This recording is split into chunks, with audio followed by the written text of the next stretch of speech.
अस्सलाम वालेकुम dear candidates, उम्मीद करता हूँ कि आप लोग ठीक होंगे, खैर खैरियत से होंगे और आपको पिछले लेक्चर भी मेरा अच्छे तरीके से आपने किया होगा। तो अगर आप लेक्चर डेली का डेली करते हैं तो फिर तो कोई मसला नहीं है।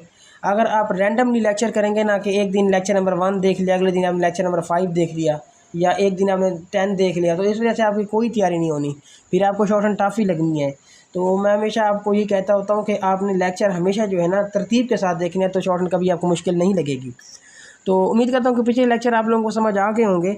तो आज मैंने कल एक टॉपिक छोड़ दिया था कि उसमें लिखा हुआ था कि भी ये हमने कल टंग तक कर लिया था लेक्चर, लेकिन अब आगे ये टॉपिक है ना बड़ा समझने वाला है। अक्सर बच्चे जो है इस टॉपिक को ऐसे ही छोड़ देते हैं, वो कहते हैं बस है ही कुछ नहीं, तो इसमें बड़े समझने वाली बात है। वो कहते हैं इन अ फ्रेज़। फ्रेज़ का मतलब क्या होता है? फ्रेज़ का मतलब होता है कि वर्ड्स को आपस में ज्वाइन करके लिखना। फिर कहते हैं the stroke L is used to represent the word will. ठीक है, अब ये बात समझाता हूँ आपको। अगर ये देखें एल की स्ट्रोक अगर अकेले लिखी होगी तो ये वर्ड एल होगा। अगर इस एल से पहले कोई भी वर्ड जुड़ा होगा तो वो क्या होगा? ये फिर लॉर्ड नहीं रहेगा, फिर वो विल बन जाएगा। देखिए पहले की बात कर रहा हूँ, अगर ये एल अकेला है या इसके बाद कोई स्ट्रोक जुड़ी हुई है तो फिर वो क्या होगा? फिर वो लॉर्ड ही रहेगा। मैं समझाता हूँ आपको भी। तो ये रहे वर्ड हमारे। देखें अगर ये एल यहाँ पे इस तरह लिखा हुआ है तो ये लॉर्ड है। अगर इससे पहले कोई स्ट्रोक जुड़ गई है इसके साथ तो फिर ये लॉर्ड नहीं, फिर ये विल बन जाएगा। देख लें, ये नज़र आ रहा होगा, इट विल। अब इट उसके साथ एल, ये बन गया इट विल। अच्छा, इसके बाद एक और क्वेश्चन भी है। अगर ये एल इसके साथ मैं कोई और स्ट्रोक जोड़ दूँ, बी की स्ट्रोक जोड़ दूँ, तो ये विल बी नहीं होगा। ये अब जहन में रख लें, ये क्या होगा? ये लॉर्ड बी होगा। ठीक है, तो इसी वजह से देखें विच विल। इसी तरह हमारा वर्ड है हु विल, हमारा वर्ड है दे विल, हमारा वर्ड है इट विल बी। अच्छा, इट विल बी में अगर ये टी हटा दूं तो ये विल भी नहीं होगा, फिर ये क्या होगा? लॉर्ड भी होगा। मैंने आपको बताया कि अगर इससे पहले कोई स्ट्रोक जुड़ी होगी फिर ये विल बनेगा। ठीक है, इसी तरह ये जो हमारे अगला वर्ड है इट विल हैव, ये आपको नज़र आ रहा होगा, it will have, they will B. उसके बाद हमारा ये वर्ड है दे विल हैव। अच्छा, दे विल हैव में मैं दे हटा दूँगा, ये लिखा हुआ है दे विल हैव। अगर मैं ये दे हटा दूं तो ये विल हैव नहीं होगा, फिर ये लॉर्ड हैव होगा। ठीक है, उसके बाद एक्सरसाइज है हमारी 3। मैं इनको आपको समझा देता हूँ कि पढ़ना किस तरह, करना किस तरह की कुछ स्ट्रोक ऐसी होती हैं जो आप लोगों को समझाने वाली होती हैं।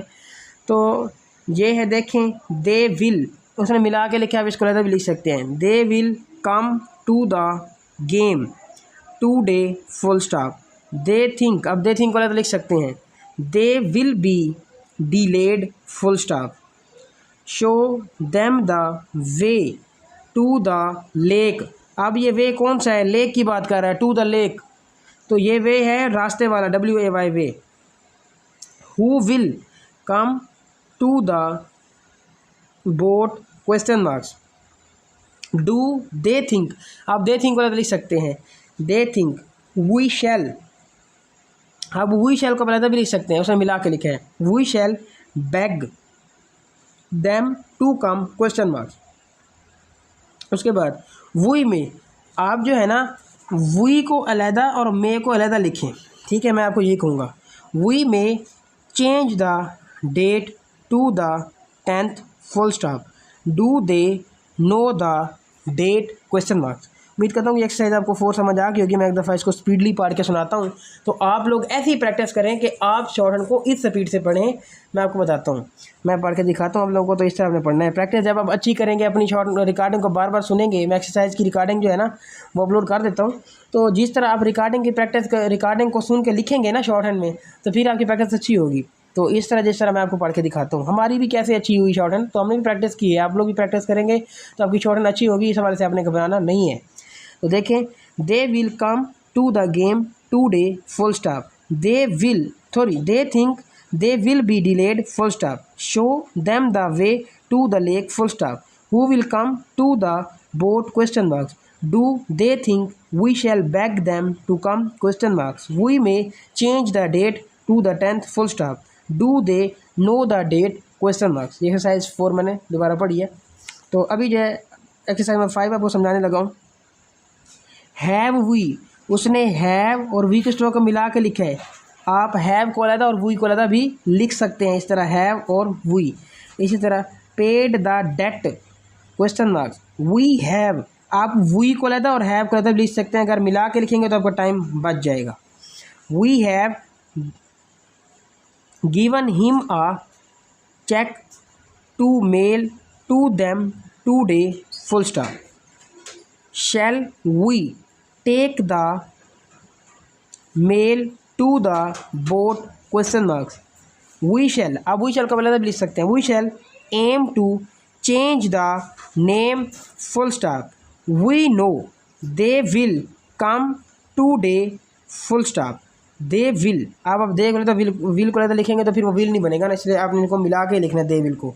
They will take the lunch to the lake full stop. Joe led the way to the lake comma but they say it was to low. अब इट वाज को अलग भी लिख सकते हैं, इट वाज को अलग लिख सकते हैं, इट वाज, और ये टू लो को भी अलग लिख सकते हैं। अगर मिला के लिखेंगे तो आपका टाइम इससे बच जाएगा। To bed full stop. Was the mail delayed question marks. It will be given to him today full stop. आप ये एक्सरसाइज उम्मीद करता हूँ समझ आ गई होगी। मैं इसको स्पीडली एक बार पढ़ के सुनाता हूँ, तो आप लोगों ने भी ऐसी प्रैक्टिस करनी है कि आप जिस तरह मैं स्पीडली पढ़ रहा हूँ आप भी उस तरह स्पीडली पढ़ सकें। जब आप स्पीडली पढ़ सकेंगे तो आपकी प्रैक्टिस अच्छी होगी, आप खुद ब खुद समझ आइएगा। तो देखें, have we paid the date question marks. We have given him a cheque to mail to them today full stop. Shall we take the mail to the boat question marks. We shall aim to change the name full stop. We know they will come today full stop. They will take the lunch to the lake full stop. Joe led the way to the lake comma but they say it was too low to bathe full stop. Was the mail delayed question marks. It will be given to him today full stop. उम्मीद करता हूँ कि आपको exercise समझ आ गई होगी। अब exercise number 6 की तरफ मूव करते हैं हम। ये समझाता हूँ आपको। ये जो owes them the date comma so we have given them the cheque full stop. The thing to do was to make them way the coal full stop. They both was the coal was wed full stop. Who came to take the load to the depot. अब ये word है depot, हालांकि ये T है लेकिन T silence है, इसकी वजह से हमने टी को नहीं लिखा उसकी स्ट्रोक को, ये आपने याद रखना है। Depot question marks. We have no, we have no key stroke उसने मिला के लिखी है। आप वी हैव को मिला के और नो को लदा भी लिख सकते हैं, या फिर आप वी को लदा, हैव को लदा और नो को लदा भी लिख सकते हैं। We have no lunch to take. अब यहाँ पे नो लंच का मतलब है NO no, no lunch to take to the game full stop. May we have the, अब उसने क्या किया है, उसने मे वी हैव द, देखें मे वी हैव द, उसने 3-4 स्ट्रोकों को मिला के लिख दिया है। आप मे को अलहदा, वी को अलहदा, हैव को अलहदा और दा को अलहदा भी लिख सकते हैं, या फिर आप मे को अलहदा, वी हैव दा भी मिला के लिख सकते हैं, जैसे आपको सूटेबल लगे। May we have the yellow boat to take to the bay question marks. Who will be paid to show them the way to do it question marks. We think they will come to the show. It will be given today full stop. अभी मैं आपको 6 दिया दोबारा पढ़ के सुनाता हूँ, तो आपने भी जब प्रैक्टिस आपकी अच्छी हो जाए तो देखना, जब जिस तरीके से मैं पढ़ रहा हूँ अगर उस तरीके से आप पढ़ लेते हैं तो आप समझ जाइएगा कि आपकी प्रैक्टिस ठीक हो गई है। Joe owes them the date comma so we have given them the cheque full stop. The thing to do was to make them way the coal full stop. They both say the coal was weighed full stop who came to take the load to the depot question mark we have no lunch to take to the game full stop may we have the yellow boat to take to the bay question marks who will be paid to show them the way to do it question marks we think they will come to the show which will be given today full stop। उम्मीद करता हूँ कि आपको ये तमाम exercise जो है समझ आ गई होंगी अच्छे तरीके से। तो एक वर्ड है ये वाला मैं बताना भूल गया हूँ आपको, चेक, CHECK, चेक। ये होता है किसी काम को चेक करने के लिए, ठीक है, ये चेक। एक होता है CHEQUE, चेक, ये चेक होता है बैंक का। तो ये दोनों की स्ट्रोक सेम है, लेकिन सेंटेंस की हालत बता रही होगी। अगर रुपीज़ की कहानी होगी, रुपीज़ की बात हो रही होगी, तो फिर ये बैंक वाला चेक लगेगा, CHEQUE।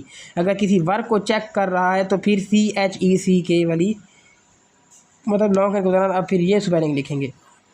लेकिन स्ट्रोक दोनों की सेम है, जिस तरह आपको मैंने WA वे की बताई है और WEIGH की बताई है, जिनकी उनकी भी सेम थी और इनकी भी सेम है। तो डियर कैंडिडेट्स, आज की टॉपिक आप लोगों को उम्मीद है ये बहुत है, तो मैं जो एक्सरसाइज है वो भी अपलोड कर देता हूँ। तो आपने एक्सरसाइज को ऐसे ना छोड़ा करें, आप एक्सरसाइज पे तवज्जो दिया करें, उनको अच्छे तरीके से किया करें, फिर देखें आपकी शॉर्ट हैंड बहुत अच्छी हो जाएगी। तो इसी वजह से आपको चाहिए कि आप एक्सरसाइज को भी अच्छे तरीके से करें और जो टॉपिक आपको पढ़ाया जाता है उसको भी आप अच्छे तरीके से करें। तो अभी मुझे दीजिए इजाज़त, इंशाअल्लाह ज़िंदगी रही तो फिर कल हम जो है नेक्स्ट टॉपिक के साथ मिलते हैं। ओके, थैंक यू, अल्लाह हाफ़िज़।